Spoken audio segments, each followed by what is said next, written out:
Hello, and welcome back to our tutorial on digitizing in Adobe Illustrator. Uh, Last time we covered just the basics of all these tools that we have up here and how to digitize using this feature, the text feature from a basic line. Today I'm going to cover something a little bit more complicated, but also something that you might see when embroidering on a retail level, which is custom text digitizing. So what I mean by that is, let me see, when I make this line here, I press V, I select it, and then I press here. We go here, and we see all these fonts. Well, all of these fonts are really good for us, and the reason why we can use them this way is because these are all digitized fonts that come preloaded with i2 Embroidery, which is the plugin that we use for Adobe Illustrator. So that's great. The problem is that sometimes a font that a customer wants to use may not be one of these fonts. It may be like a custom font, it may be a font in their logo that we have to digitize or something like that. So we're not really going to be able to use this unless you can find something that matches, but a lot of times you're not going to be able to use this, or like the fonts in here. And another problem with that is currently there's no way to actually load in a font into i2. The only way you can get new fonts is if you purchase them externally, but a lot of times the fonts that they have still aren't the ones we need. So what you'll have to end up doing is digitizing it on your own. So digitizing the font completely. So let me start out by just taking a look at how letters are formed when you digitize them. So let's take a look just at the letter T.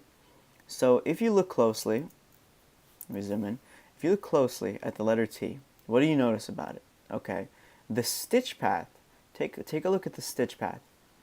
You have stitches, remember the black tips are where the needle hits. You have stitches that run like this, stitching horizontally, and then you have stitches that run like this, stitching vertically. So that's kind of interesting, right? Because remember, like I said in the last video, it is a satin stitch, so they do hop from side to side, filling in as they go.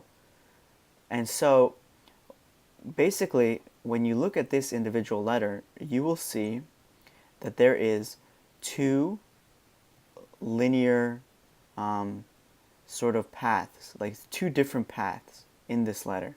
Let me just blow up the letter T itself so we can take a look at that in the 3D preview. So just give me one quick second. Whoa, okay.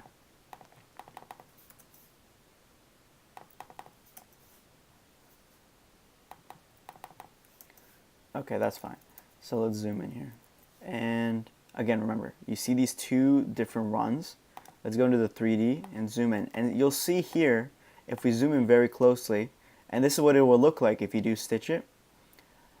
You have stitches running this way, kind of parallel this to this line, and then you have them kind of running equatorially, like horizontal. And so that's going to be a very important concept to understand when we're actually going ahead and digitizing fonts from scratch. So let me delete that, and then let's get started with our first example. I'm going to choose a very simple font just so it's easy to follow, and then I'll do like a more complex one, and I'll show you a couple of things. And the two main tools that we're going to be using are the satin path tool, the auto satin path tool, which you'll find is effective sometimes, the angle lines tool, the slice lines tool, and that's basically it. Remember, we do also have this design start stop tool if you need to position your center point at any time. Okay, so first thing we're going to do when doing a custom text, well actually let me show you how you can acquire a font too if you need a custom font. Let's say I need a custom font. Okay, so this is a website that's great for that. I go to defont.com, and they have a lot of free fonts with kind of like, if sometimes customers, when they make their designs, they actually use this because it's free, but also you can find a lot of like fancy fonts, like we can get the Disney font On here it's called Waltograph, I believe. If I searched, I see this is the font. I already have this font downloaded, but if you did need to download this, you would click download, and it would open up a zip file, which we would then open up, and then in here you'll find a TTF, and that's what you install. You double click on it, it'll open like this. I use a different version of Waltograph, so it says not installed here, but you would then click install font, and then you would follow it out until it's installed, and then you would be able to actually open it up immediately in Illustrator. But so let's kind of go through. Okay, let's kind of go through making custom text. And so one thing to remember when you're doing this is that all the text that you make in Illustrator is already vectorized because it's a vector-based program. And that's kind of important too, because if you have like external fonts, let's say a customer sends you some kind of logo, oftentimes if you can't find their font, you'll have to remake their font into vector first before you can digitize it. That's also an important thing to know. But I will cover that in a later video as well. But for now, let's just focus on digitizing custom fonts. So let's click, you're going to click on the type tool, or you could also press T on the keyboard. Another thing I wanted to address is I know that because I'm on Mac, it cuts off a lot of the top here when I'm recording. So I'll try to be very specific with what I'm clicking when that happens, because I guess it doesn't let me record the top of it for whatever reason that is. But anyways, okay, so we select the type tool by clicking that or typing T, and we click on our artboard. Then, so here you'll see your font. Some fonts let you change if it's bold or italic or whatever. You can change its setting on the page. If it's centered, if you're writing a lot of lines of text, you can align it to the left, align it to the right, or align it to the center. And then this is the size, basically the height. So let's just go with 1.5 just so we can see it, okay? And I'm going to choose for now, I'm going to choose like a very basic font like Arial, just so we can really see how the digitizing works. Okay, so let's write out something that we can digitize. Okay, I don't know. Caps swag. So let's just do that. That's the go-to. Okay, great. So this is text right now, right? So we need to convert this into a shape before we can do anything with it in terms of digitizing. So I just zoomed in. Remember, Command plus, Command minus, zoom in, zoom out. So you're gonna click your selection tool, or you're gonna press V on the keyboard, and you're gonna highlight this. You're gonna go to Object. So again, remember, this is cut off. You're going to go to the top, that top tool, like taskbar at the top, where it says File, Edit, Object, Type, Select, Effect, View, Window, Help. You're going to go to Object, the drop-down box. You're going to come down to where it says Expand, and you're going to click on that. And so this is going to come up. You want to make sure Object and Fill are selected, and click OK. And so, as you can see, what happened was, it now is identifying each individual letter as an individual shape, which is incredibly important when we're going to be digitizing in a little bit. And then the size and the dimensions you can find up here for that. So it's 1 inch by 7. I'm not really going to worry about that too much because I just want to focus on this. Okay, so when I select this, you'll immediately see that it's selecting the entire text that we entered. So basically that's because the shapes are grouped right now. So what you want to do is press Command Shift G all at the same time, and it's going to ungroup these letters. And now I can select C individually, A individually, P, S, W, A, G, all of them individually. Or what I can do is, if I want to group something, I'll select whatever I want and then press Command G, and then you'll see when I press this, it selects the whole thing because they're not grouped. I just undid that, so now it's back to normal. So remember, undo is Command Z. Very efficient shortcut there. Okay, so let's start digitizing this. So something that helped me learn this is when you're doing this, just think about how you would write this with a pen, right? So if I wrote this with a pen, I would just draw a straight C. I really wouldn't lift my pen from the paper. It would just be kind of a straight shape. And so from there, we understand, if we click our satin tool, we understand that it's going to be a very simple shape, this letter C. There's not really going to be any stops or breaks. It's just going to be one straight C curve. Okay, so I selected the satin tool, and what we have to do now is we have to use this tool, the angle lines tool, which is selected automatically when you select the satin line tool, to path the stitches. And so remember how we saw that the stitches ran kind of, they ran, in a satin stitch, jumping from side to side. And so that's how we're going to do it. We're going to make them kind of run perpendicular to these two boundaries. So right now, I started plotting by clicking and dragging my angle lines, which is going to, once we digitize this letter, it is going to be representative of the angles, or how it's stitched. It's going to be, these angle lines are going to be parallel to the stitches that we see. Okay, so now we can see that I've thoroughly plotted it. There's no really like benchmark of how many of these you have to do per letter, just enough to make sure that the machine understands how it's going to curve. And so we can kind of see that it's just going to curve very nicely like this.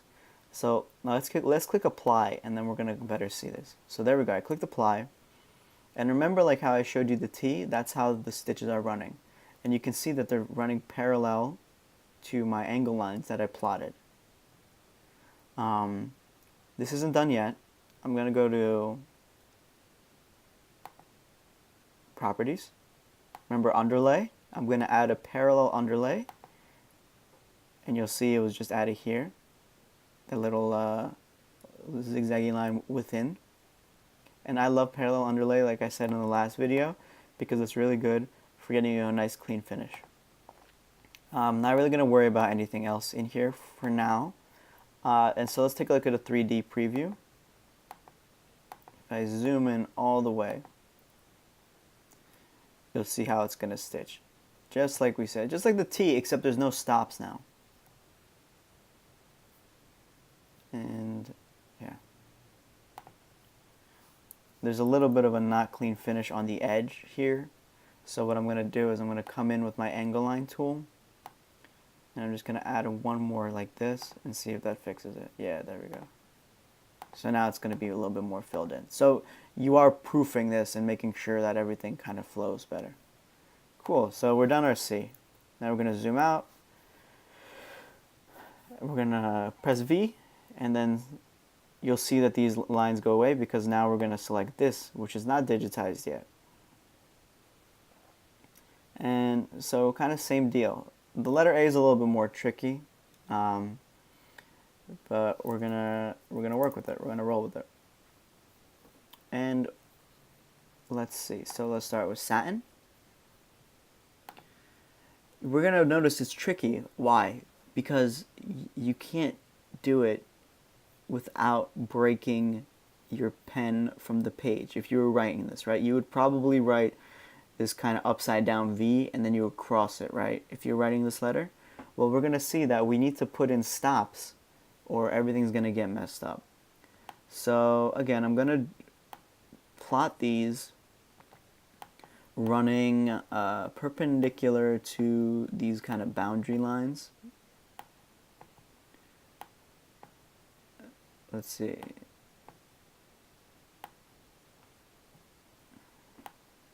Gonna keep plotting this.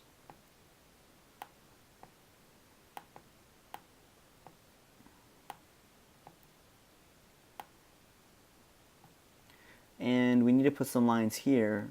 Obviously we're not gonna do it like this because that's gonna be way too wide. So let me do undo. I'm gonna plot them vertically like this.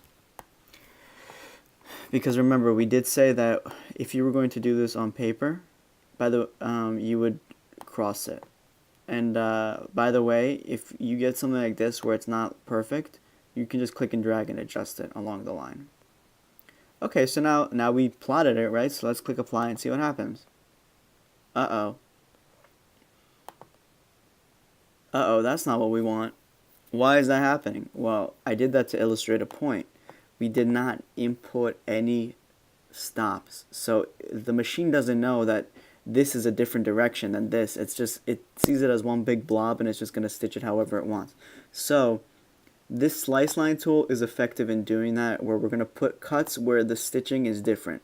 So remember, the stitch kind of ran like in one way here, one pathway here, and then here it's going to go basically in a completely different direction. So I'm going to input these cuts here and click apply. And immediately you'll see that it cleans up the image a lot. Actually, the A is almost perfect. I think we just have a little bit of a disconnect at the end there that I'll clean up in 1 second. But like, let's take a look at this right now. You see that because I put those cuts in, if I select my angle lines tool again, you see here, there's the cut, there's the other cut, and it runs kind of as one pathway, and then you have this pathway here.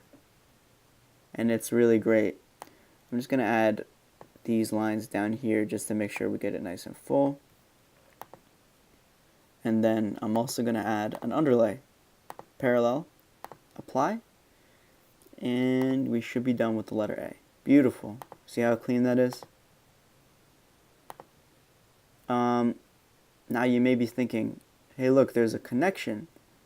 Well, we have to trim that, right? Well, okay, good. So that way I know you paid attention to the last video I made. So let's select these two. There's a connection between them, right? So we want to get rid of it. You're going to go here, and you're going to think to yourself, wait a minute, where's the text connection property that we saw last time? Well, there is no text connection property here because we're not using this text digitize option. So what I have to do is I have to go to commands, and I have to input a start command to trim here, and I also like to put in a stop command to trim before it gets onto here, just to make sure that that connection is trimmed completely. And I'm going to click apply, and now you're going to see those two scissors appeared because we have this selected. And now if I look at a 3D export, there's no connection anymore. Okay. And okay, so let me go through. I'm just trying to think. Okay, I guess let's do the letter P now.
Alright, and so there you have it. We're done with that. I just kind of want to fast forward that just because you saw that I was doing a lot of the same techniques that I talked about. And so here's the finished product. It does look pretty clean. I'm happy with it. So I'm gonna actually show you something that could have saved us a lot of time. So let me go back and I'm going to retype that cap swag, right? A lot of times, so remember we're going to expand. Okay, a lot of times when you have simple lettering like this, you can actually satin path it automatically. Like you don't have to go through every single letter like I just did and do that. A lot of times you can just do the satin path automatically and it will actually come out pretty nice. So let's take a look at what that would look like.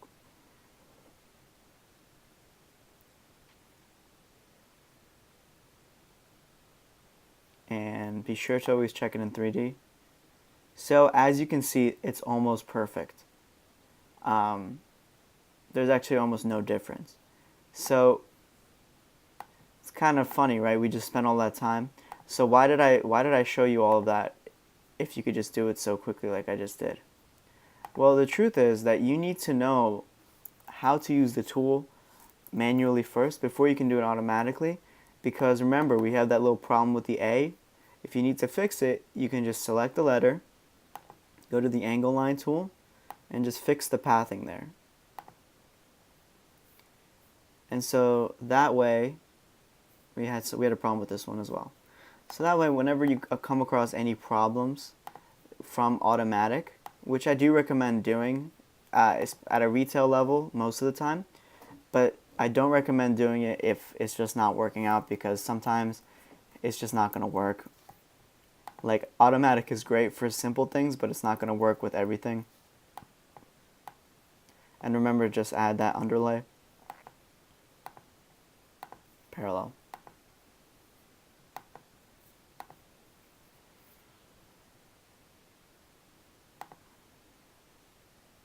And there you have it. So not too bad. I'd like to also do just one more complex one, just to show you an example of proofing with that. So let's go back to Waltograph. Waltograph is actually one that actually does pretty well with doing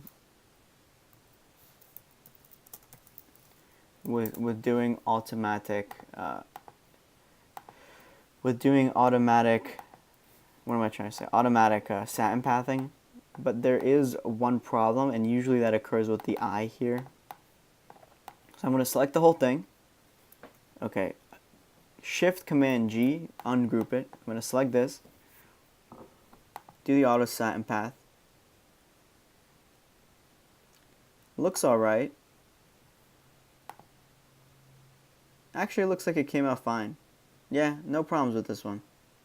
So that's cool. You have those connections in between the letters. So to fix that, you would do, again, you would go to Commands, and then input your trims, trim and trim.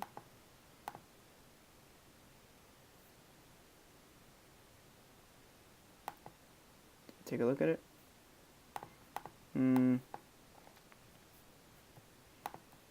For some reason, it's not.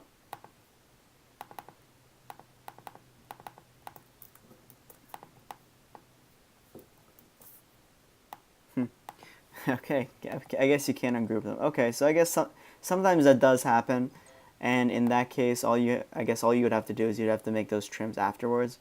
I believe it's easier to input trims when you're doing manual satin pathing, just because you go letter by letter and not as a whole group, and so the machine sometimes, I mean the embroidery software sometimes gets confused by that. But that's not really a huge issue. Okay, so I guess that pretty much covers it. So remember, automatic satin pathing is great, but satin pathing traditionally is important to understand.